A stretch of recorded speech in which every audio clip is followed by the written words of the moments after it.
Next अपन कर रहे हैं कुछ और इवेंट्स। की प्रेस इवेंट कर चुके हैं अपन, क्लिक इवेंट कर चुके हैं, अब कुछ और नए इवेंट्स कर रहे हैं। मैंने अपनी विंडोज एप्लीकेशन 3 वाली जो फाइल थी उसको मैंने ओपन किया रिसेंट में जाके। इससे अपना वो प्रोजेक्ट ओपन हो जाएगा जिसके अंदर की 7 फॉर्म्स हैं। अब मैंने प्रोजेक्ट में जाके ऐड विंडोज फॉर्म पे क्लिक किया, फिर यहाँ से विंडोज फॉर्म सेलेक्ट किया और ऐड पे क्लिक किया, तो ये नया फॉर्म आ जाएगा, फॉर्म 8। फिर मैंने यहाँ प्रोजेक्ट में जाके लास्ट ऑप्शन आ रहा है प्रॉपर्टीज, इस पे क्लिक किया, यहाँ से स्टार्टअप फॉर्म में जाके फॉर्म 8 सेलेक्ट कर लिया। अब जब अपन रन करेंगे तो फॉर्म 8 रन होगा।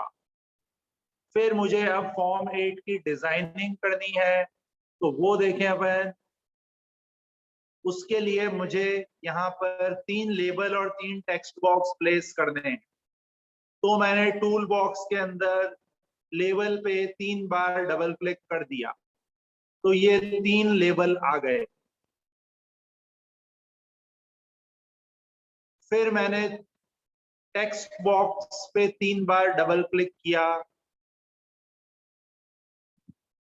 तो इससे 3 टेक्स्ट बॉक्सेस आ गए। तो अब 3 लेबल और 3 टेक्स्ट बॉक्स हो गए। फर्स्ट वाले लेबल का मैंने सेलेक्ट करने के बाद टेक्स्ट सेट कर दिया, मोबाइल नंबर। सेकंड वाले लेबल को सेलेक्ट किया, इसका टेक्स्ट सेट कर दिया है मैंने, नेम। थर्ड वाले को सेलेक्ट किया, इसका टेक्स्ट एज। सेकंड वाले में अपन किसका इनपुट लेना चाह रहे हैं, नेम का। अब वो नेम कुछ भी हो सकता है, स्टूडेंट का नेम भी हो सकता है, अपन कोर्स के नेम का इनपुट लेना चाहें तो कोर्स नेम भी हो सकता है। फिर मैंने फर्स्ट वाले टेक्स्ट बॉक्स को सेलेक्ट किया, उसकी नेम प्रॉपर्टी में जाके टाइप किया txt mobile. Second text box को सेलेक्ट किया, इसका नेम दिया txt course. Third text box को सेलेक्ट किया, इसका नेम दिया txt एज। तो अब ये तीनों टेक्स्ट बॉक्सेस के मैंने नाम दे दिए हैं, txt mobile, txt course, txt age. मैंने फॉर्म का साइज रिड्यूस कर दिया। ये जो तीनों लेबल हैं और तीनों टेक्स्ट बॉक्स हैं, मैंने 6 के 6 सेलेक्ट कर लिए। सेलेक्ट करने के बाद इनका फॉन्ट प्रॉपर्टी मैंने चेंज किया एक साथ, और फिर ओके पे क्लिक किया। तो ये अपने 3 लेबल, 3 टेक्स्ट बॉक्स आ गए। फिर मैंने फॉर्म की टाइटल बार पे क्लिक किया और टेक्स्ट प्रॉपर्टीज विंडो में टेक्स्ट प्रॉपर्टी में जाके टाइप किया 138, एंटर, लीव एंड की डाउन इवेंट्स। अपन इस प्रोग्राम में 3 चीजें कर रहे हैं, एक तो एंटर इवेंट, एक लीव इवेंट और एक की डाउन इवेंट। अब ये एंटर, लीव और की डाउन आएंगे कहां से वो देखें अपन। जैसे मैंने मोबाइल नंबर को सेलेक्ट किया, मोबाइल नंबर वाले टेक्स्ट बॉक्स। अब मुझे मान लो लीव इवेंट पे कोडिंग लिखनी, तो अपन यहां प्रॉपर्टीज विंडो में आपको एक बटन दिखेगा इवेंट्स वाला, ये बटन लाइटनिंग जैसा बटन है, इवेंट्स वाला। इस बटन पे अपन क्लिक करेंगे तो सारे इवेंट्स की लिस्ट आ जाएगी।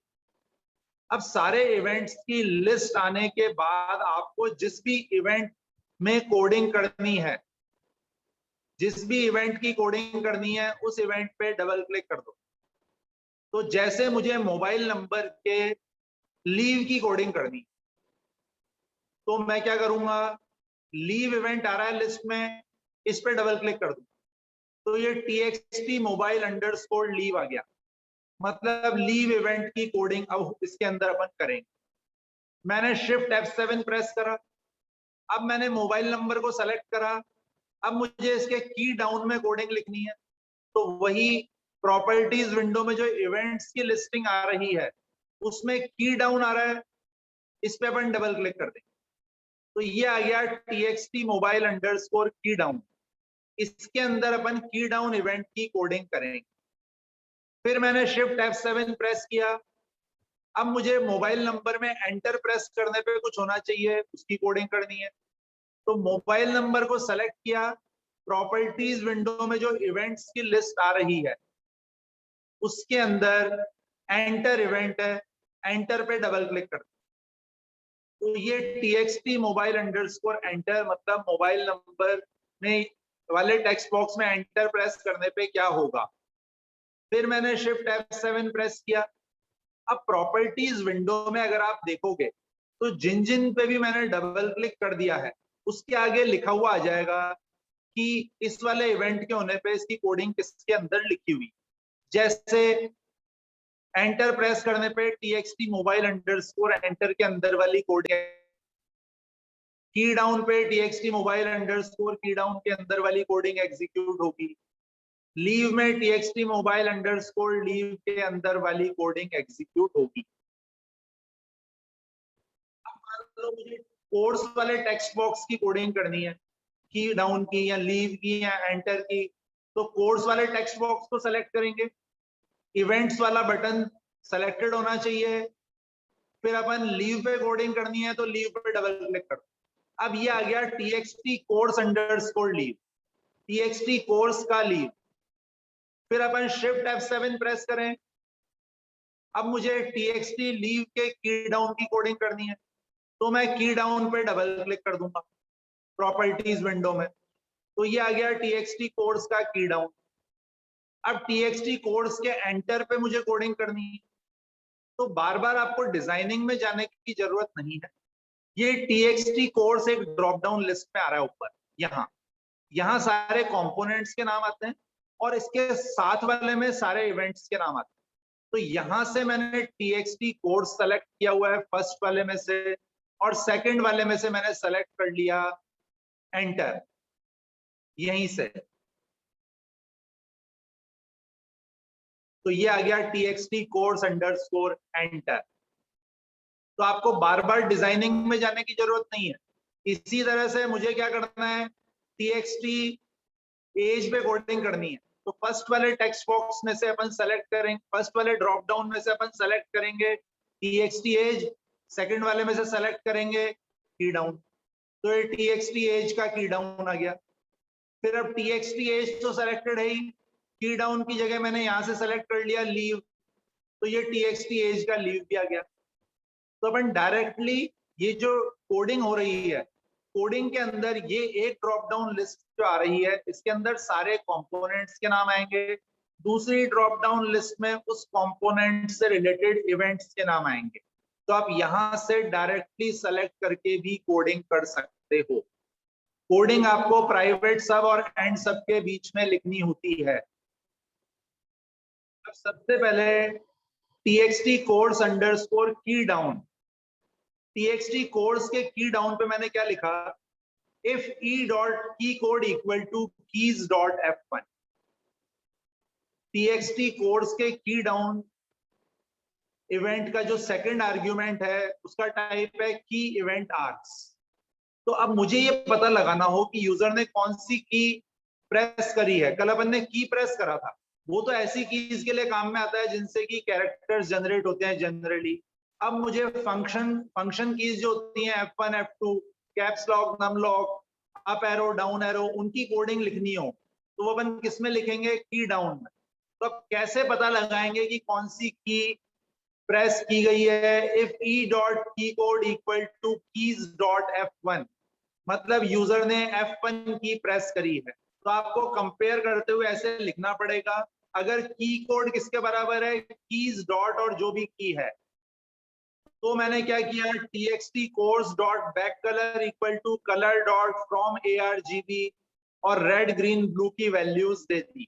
तो कोर्स में जैसे ही यूजर F1 की प्रेस करेगा तो कोर्स का बैक कलर चेंज हो जाएगा, कोर्स वाले टेक्स्ट बॉक्स का। तो उसके लिए मैंने ये कोड लिखा है।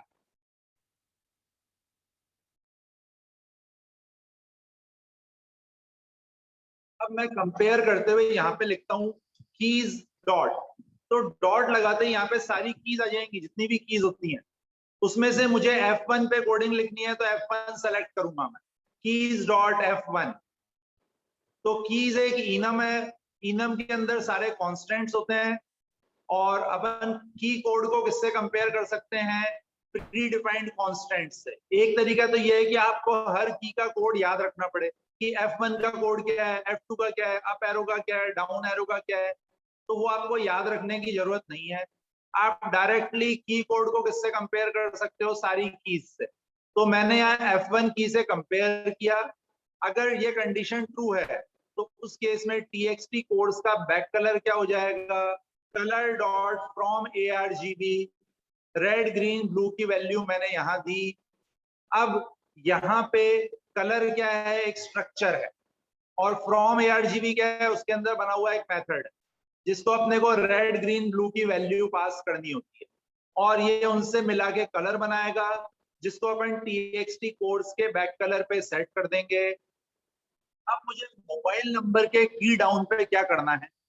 मैंने कंडीशन लगाई, if e dot key code equal to keys dot F2, मतलब यूजर ने F2 की प्रेस करी है, and e dot alt equal to true, इसका मतलब यूजर ने साथ में ऑल्ट की भी प्रेस करी है। तो ऑल्ट के साथ में F2 की प्रेस करने पे मोबाइल नंबर का 4 कलर मैंने चेंज कर दिया। txt mobile dot 4 colour equal to colour dot from ARGB और रेड ग्रीन ब्लू की वैल्यूज दी। तो अगर अपन चाहें तो इस तरीके से ऑल्ट, जैसे मैंने यहाँ लिखा है कि ऑल्ट की भी साथ में प्रेस की गई, अब ऑल्ट की जगह मैं यहाँ पे क्या यूज कर सकता हूँ? और शिफ्ट, शिफ्ट के साथ में F2 प्रेस किया तो शिफ्ट इक्वल टू ट्रू आएगा। कंट्रोल के साथ में F2 प्रेस करने पे कोडिंग लिखनी है तो कंट्रोल इक्वल टू ट्रू आएगा। मैंने लिखी है ऑल्ट के साथ में, तो and e dot alt equal to true.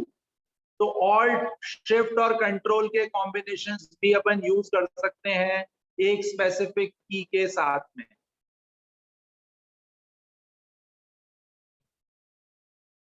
Next, txt codes underscore की प्रेस। txt कोड्स के की प्रेस पे कोडिंग लिखी। की प्रेस वही है जो अपन ने कल किया था। तो यहाँ पे मैंने कंडीशन लगाई, इफ ASCII वैल्यू ऑफ की char greater than equal to 48 and less than equal to 57। तो 48 से 57 किसकी वैल्यू होती है? न्यूमेरिक्स की, डिजिट्स की मतलब। तो कोड्स के अंदर अपन डिजिट्स टाइप नहीं करवाना चाहते, तो उसके लिए मैंने लिखा txt कोड्स के की प्रेस पे क्या होना चाहिए? अगर की कैर की ASCII वैल्यू 48 से 57 के बीच में है तो उसको मुझे इग्नोर करना है। इग्नोर करने के लिए एक तरीका तो अपन ने कल किया था, दूसरा तरीका है आप की प्रेस इवेंट आर्ग्स की हैंडल्ड प्रॉपर्टी होती है। हैंडल्ड में आप क्या असाइन कर दो? ट्रू। हैंडल्ड में ट्रू असाइन कर दिया, इसका मतलब ये की हैंडल हो गई। अब जो है ये की टाइप नहीं होगी। तो की को इग्नोर करने के दो तरीके हैं, पहला जो अपन ने कल किया था, और दूसरा उससे सिंपल है, आपको की प्रेस इवेंट आर्ग्स के हैंडल्ड प्रॉपर्टी में ट्रू असाइन करना है। नेक्स्ट है, मोबाइल नंबर के अंदर क्लिक करते ही कुछ वर्क होना चाहिए। तो मैंने txt मोबाइल के क्लिक में कोडिंग लिखी कि txt मोबाइल का बैक कलर क्या हो जाना चाहिए? Colour dot black. और फोर कलर क्या हो जाना चाहिए? Colour dot white. तो अपन प्री डिफाइंड कलर्स को डायरेक्टली भी यूज कर सकते हैं, कलर डॉट और जिस भी कलर को आप यूज करना चाहते हो उसका नाम। तो कलर के बाद डॉट लगाते ही सारे कलर्स आ जाएंगे, जितने भी कलर्स ये सपोर्ट करता है उसमें से आप किसी भी कलर को यूज कर सकते हैं। तो मैंने यहाँ पे txt मोबाइल का बैक कलर ब्लैक किया और 4 कलर व्हाइट किया।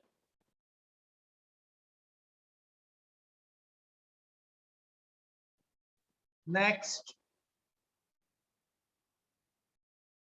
ऐसे txt कोड्स टीएक्सटी कोड्स के अंदर एंटर प्रेस करते ही कुछ वर्क होना चाहिए। तो मैं ये चाहता हूं टीएक्सटी कोड्स में जैसे ही यूजर एंटर प्रेस करे तो उसके अंदर जो भी लिखा हुआ है वो खाली हो जाना चाहिए। तो TXT codes dot text equal to double quotes open close. इसका मतलब टेक्स्ट के अंदर जैसे ही यूजर एंटर प्रेस करेगा तो कोड्स में जो भी लिखा हुआ वो ब्लैंक हो जाएगा और टीएक्सटी कोड्स का बैक कलर पिंक हो जाएगा।